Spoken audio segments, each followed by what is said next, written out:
everyone, I'm Hannah Lloyd. And I'm Charlotte Gilfillan. Welcome to our podcast, Women in Wellies. Each episode, we will be inviting a guest to share their stories, experiences and lessons of working and living in rural Scotland. We want to get to know the real women behind the wellies and share them with you, our listeners. This episode is sponsored by the Landed Estates and Rural Business Team at Henderson Logie Chartered Accountants. Hello and welcome to episode 23, and it's our 1 year anniversary. So this episode, Charlotte and I are going to be reflecting back on the past year and sharing with you exciting plans for what comes next. I cannot believe it's been a year. I can't believe it's been a year either, and I can't believe how quickly it's gone as well. To think that this time last year, we were just about to put out our first episode after, I'm not going to lie, quite a lot of blood, sweat and tears went into that process. 100%. Months of planning. But yeah, we got there in the end, didn't we? But it was all very exciting. And now, 1 year on, we are 23 episodes in. So we've had 22 episodes plus a bonus episode for International Women's Day last year.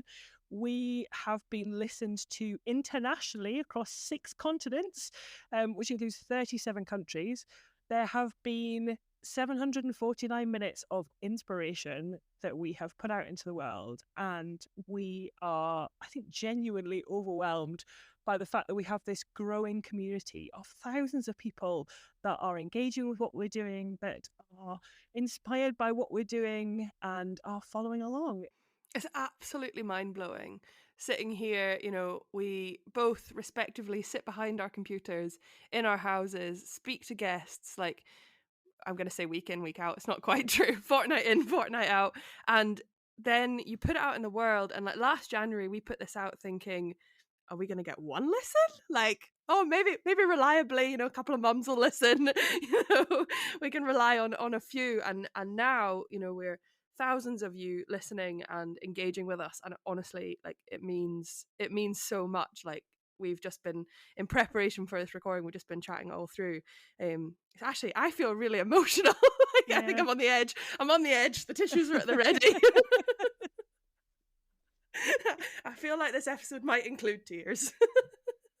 That wouldn't be a bad thing. But it No. has been a bit of an emotional roller coaster from the, I don't want to call it a journey because that sounds a bit too cliched, but it has been a bit of a journey. Like the journey that we've been on from the inception of this right the way through to the delivery and everything that we've done as part of it, through to the stories that some of these women have shared with us. I mean, they have just been, some of them have been, you know, equally heartbreaking and absolutely inspiring in the process. And we have laughed and we've cried and we've done, I think we've gone through every emotion possible inside, you know, 23 episodes. So it's been quite a journey. I mean, I think I will never get over hearing my own laugh on the podcast, I think. There is nothing worse than the sound of your own cackle. But anyway, we proceed. But yeah, I couldn't agree more that the space that we have created that allows this like honest conversations and women to like open up, share their stories, like in ways that you would never have expected, and to share advice and experience that's like so inspiring to other people, so inspiring to us. You know, I don't think I haven't come off a recording at any point and thought that I've not been inspired and that I've not been blown away by someone's kind of story and experience. You know, even advice like Ally Up, Emma McAllister Hall, so punchy but so powerful. Like, and the conversations we've had around people and kind of building relationships, building connections, just absolutely blow me away, honestly. All stories do, but you know. And I think probably one of the things that has surprised me was that these stories, these experiences, these lessons have resonated with a listening base so quickly. I mean, the feedback's been amazing.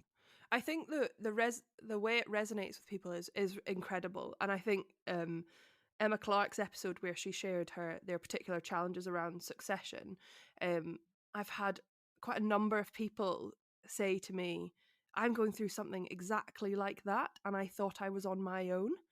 And you know, it's kind of given them a strength and a determination to plow on, and to, you know, that it is worth fighting for what you really want to achieve and what you kind of your dream is and what you believe in.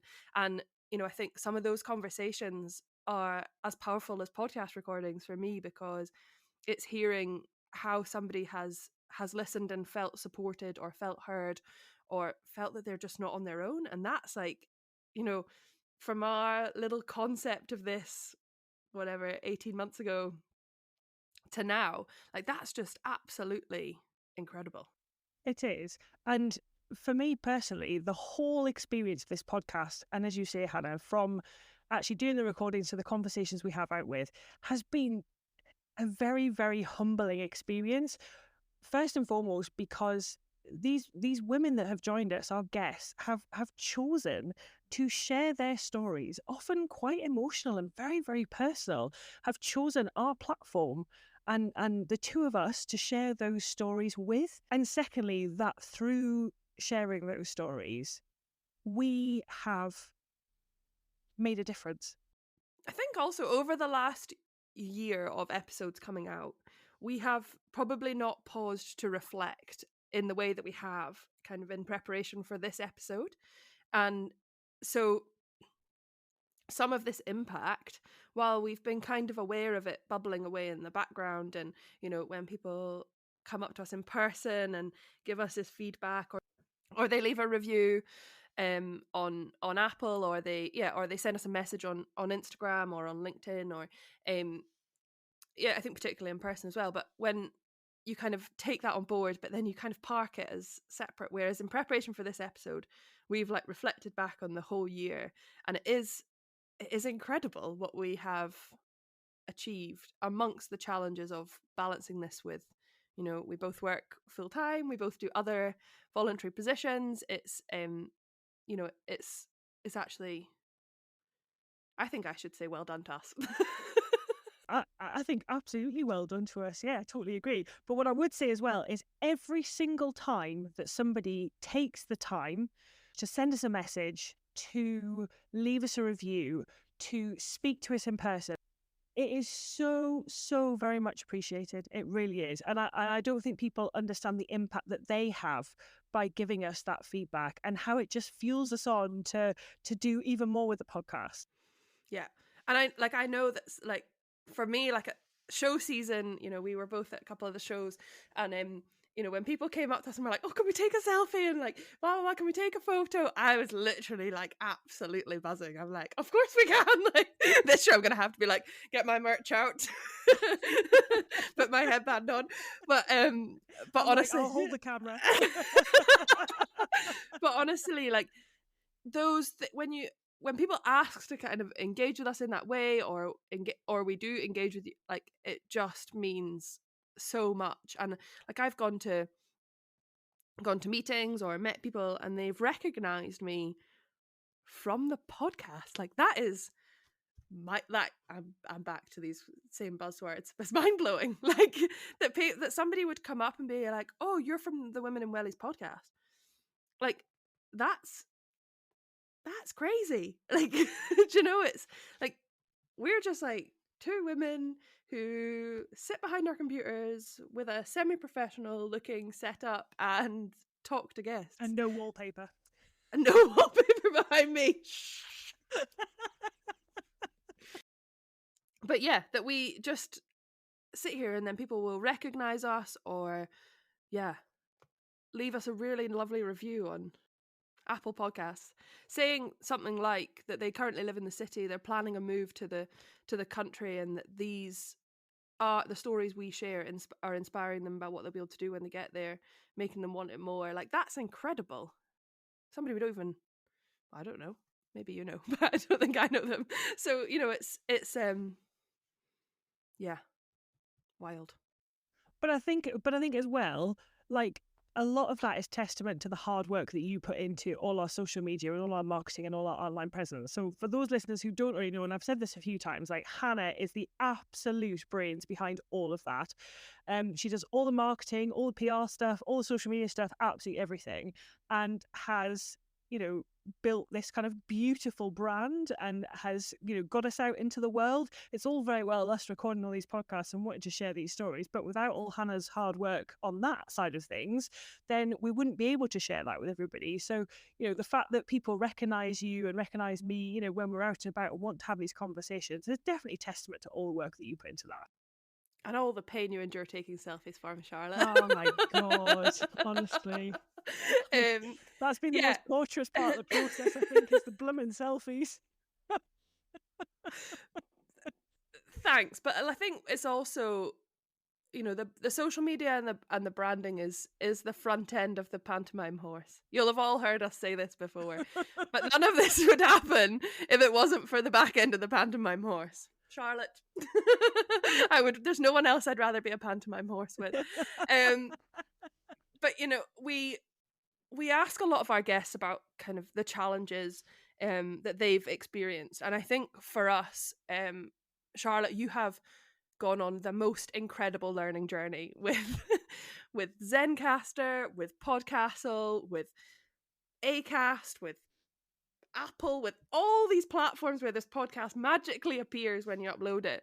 And this podcast would not exist if it wasn't for Charlotte, because I, for one, do not have the patience for the editing that Charlotte does in the background. So a lot of credit has to go to Charlotte. And this is why we do this together, because otherwise you would have a really pretty brand with no podcast, or you'd have a podcast with no brand. So yeah, I think, but yeah, Charlotte, maybe tell us a bit about the challenge of the learning curve and the tech. Oh yeah, that's probably been the steepest learning curve out of all of it for me. First and foremost though, this whole thing has been very much a team effort, and there is literally nobody. I know we joke about being a pantomime horse and stuff, and you're the front and I'm the back end, and I'm very happy to be in the back end because it means I have to take less selfies. But yeah, it works so well, and there's nobody that I'd rather do this with than you, because we do make such a great team, and we've tested each other quite a bit over the past year. We're both very strong, opinionated people, and we both know what we like, we both know what we don't like, and whilst those can be strengths, if we've got different views on things, but it's actually worked really, really well. We recognise each other's strengths, we've capitalised on each other's strengths to come up with what we've come up with, and we've just, it's so, I suppose in a way, we've talked a lot about collaboration over competition, especially when it comes to women. And I think you and I are prime examples of that. We both bring different skill sets to this. We both have different presenting styles. We both have different approaches. And, we've made it work. And actually, I think it's worked beautifully. I really do genuinely believe that it's worked beautifully. I think I often come back to... and I can't remember where I was, but somebody was asking me about the podcast, and I was saying, it's a big team effort, and, we both celebrate each other. And it reminds me every time of the conversation you and I had on the International Women's Day bonus episode, where we talked about Shine Theory, and that by lifting each other up, by collaborating, by celebrating each other's successes, by advocating for each other in the rooms that we're not in, we're, we don't detract from our own success. And I think a lot of the joy and the fun that has come from doing this comes from doing it together. And, the friendship that we've got that has only grown in the last year. We speak to each other most days, personal podcast via voice notes all the way. And withdrawal symptoms. And so I think it's it's that kind of celebration of each other is what makes this work and so well, despite the fact that sometimes we'll disagree, and sometimes we don't explain why we disagree very well, and we just have to keep working through it. So yeah, just going back to the technology side of things, oh my goodness, that was absolutely torturous to start with. So just learning how it all works to start, and then having the experience of when the technology worked, it was amazing, but more often than not in the beginning it didn't work. So it caused a lot of sleepless nights, certainly for me. We had lost recordings. The sound quality was really poor. We had to re-record sections. There was all sorts of issues. and it just felt like a bit of a battle, to be honest. But it was very much a case of trial and error, and just getting the right platform that suited us and worked the best, and was going to be reliable. So that took a little bit of experimentation. And I remember early on, I don't know if you remember this conversation, but early on, when we started having such a great response to the early episodes, we had a conversation about, oh, well, I wonder if we should do like one episode a week. No, we shouldn't. No, we shouldn't. How naive were we at the time? Oh yeah, we could just knock out an episode a week. Absolutely no way. Like 2 episodes a month is more than enough, especially with the with the issues and stuff that we had. But we overcame that on the technology side, and we managed to sort out the sound quality. I mean, it's a constantly evolving process though, so always looking at ways that we can improve the recordings, improve the sound. The sound is everything in this, and I listened to some of our episodes now and compare those to when we first started, and they are quite different. So no judgment for the first episodes, please. But I think that's the whole, the joy of doing something like this and embarking on it on our own. We made a decision that we would learn the technology, we would learn the social media, we would build the brand, we would do it all ourselves, because rather than it's easy, we could outsource the production of a podcast if we wanted to, but part of this is about it being authentically us, delivered by us. And so I think this learning curve that we've been on, Charlotte, particularly your learning of the tech in the background and developing of editing, and how it's gone from the early episodes, which maybe are a little bit more kind of rough and ready, to where we are now. And I'm sure in another year's time we'll have changed something and it'll feel even more slick, is all just part of the kind of the journey of Women in Wellies. It would not be an anniversary episode unless we had you saying the power of. No comment. But if you're playing a Women in Wellies drinking game, this episode you're not going to be very drunk. For me, that phrase though just feels right in the conversations when they're happening. Talking about the power of relationships, or the power of people, or the power of collaboration, or the power of anything else that we've been speaking about in any of our episodes, confidence, expanding your comfort zone, all of those things.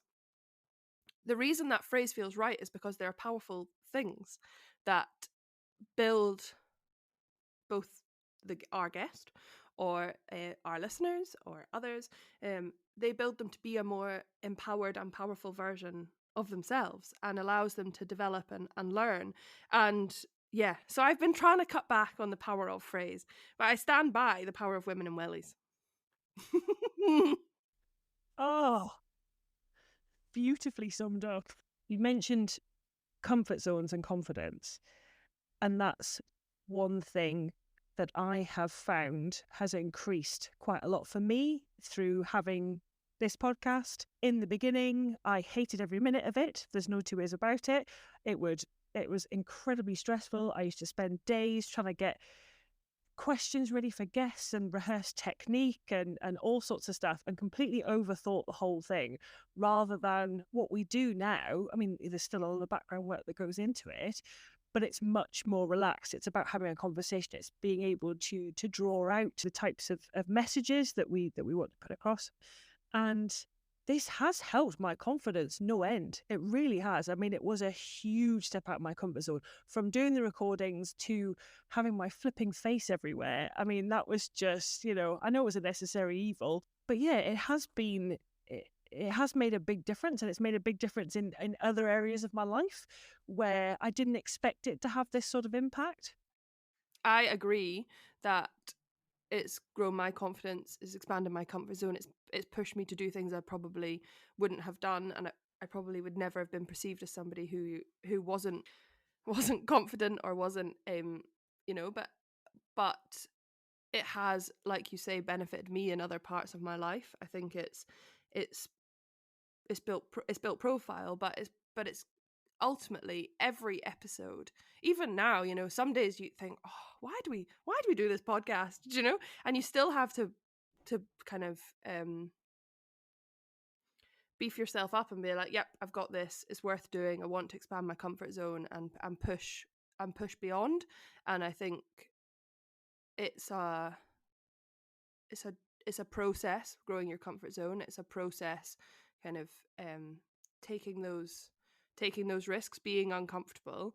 And I know how uncomfortable it was at the beginning. Like I remember sitting here in the same place recording the first episode, and our first episode is quite short, and it was, for both of us, the most painful experience of my life. Like, it was horrendous. And I remember coming off that recording and thinking, why the every lovely word in there, are we thinking we can do a podcast? Because we can't even record an episode that's just two of us. My comfort zone this is so far out my comfort zone that I can't even see it. Like, it's miles in the distance. And then within like 2 or 3 more episodes, I'm suddenly thinking, oh, okay, no, maybe we've got this. I think I can record with guests. And now I'm sat here today and we're having this conversation. There's just two of us. And actually, it's fine. Like, we can do this. Like, it doesn't feel unnatural. It doesn't feel like uncomfortable. It just feels like this is who we are and what we do. And that actually a big part of what's within our comfort zone is that we're podcasters. Oh, we are podcasters, aren't we? You know, I hadn't really thought about that until you just said it out loud. Yeah.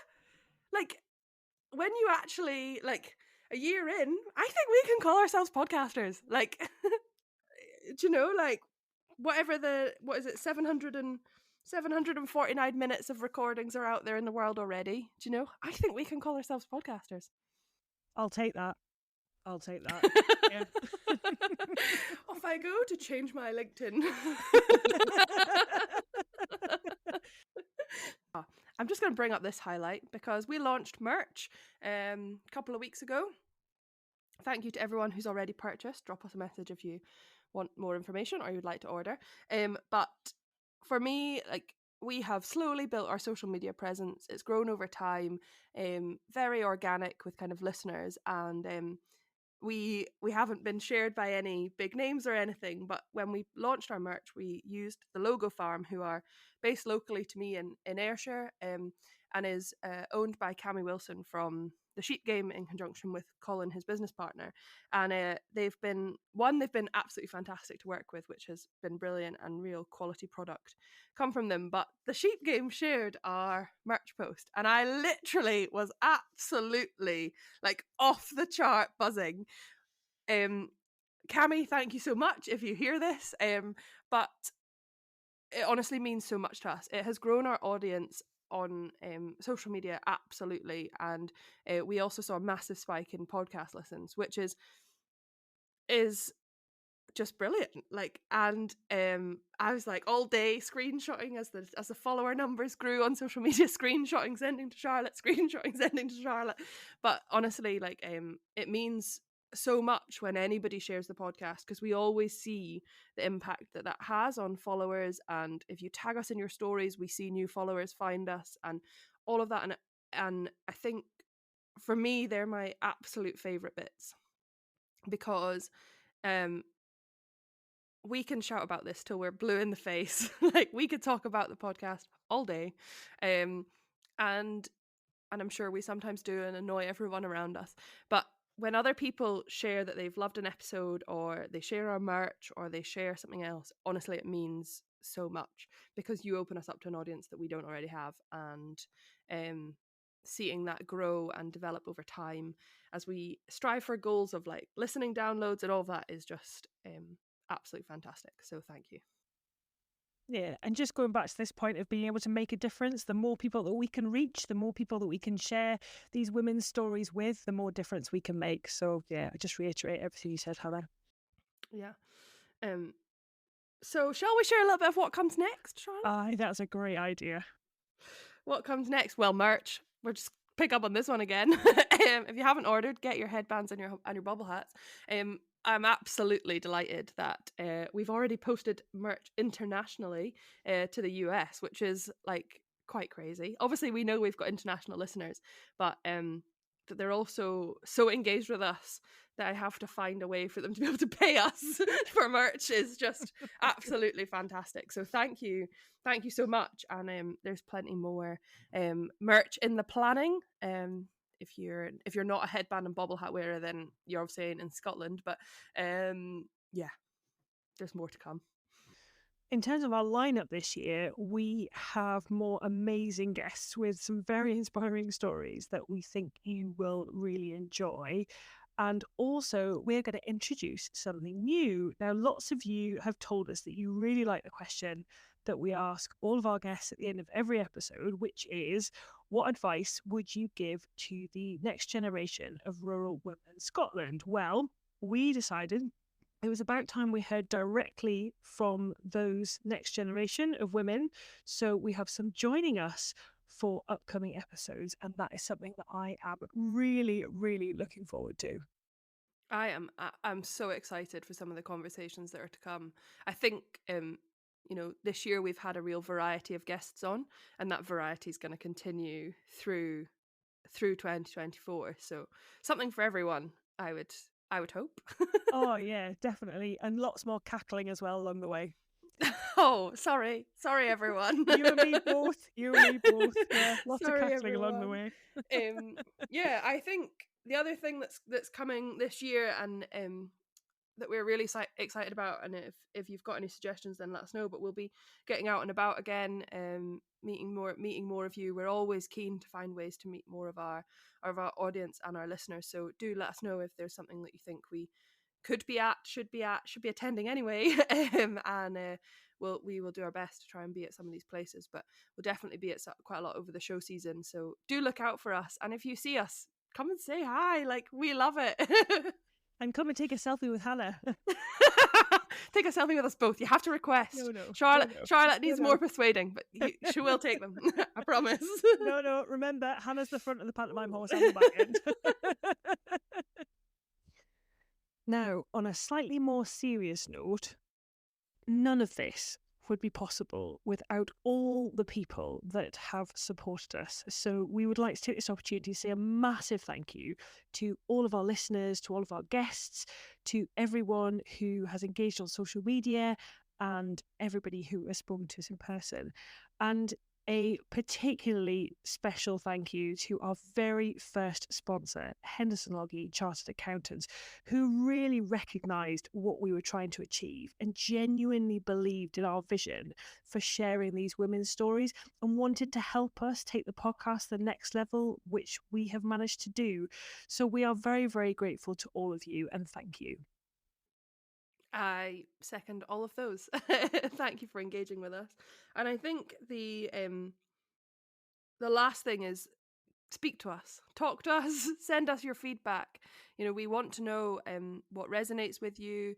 The reviews we've received are, as we already said, mean a lot to us. But reply to our stories on Instagram, or drop us a message, or leave us a comment if something resonates with you, or you want to know more, or you want to be connected to a guest, or any of those things. Just we're real and we're here, so do speak to us. So that's a wrap for our first anniversary, and also our first episode of 2024, and we hope you are as excited as we are about what comes next. Thanks for listening. If you enjoyed this episode, follow us on Instagram at Women in Wellies Podcast to stay up to date with all the latest news. And you can email us with any questions on womeninwelliespodcast@gmail.com, and we'd love it if you could leave us a review and subscribe so you never miss an episode. Until next time.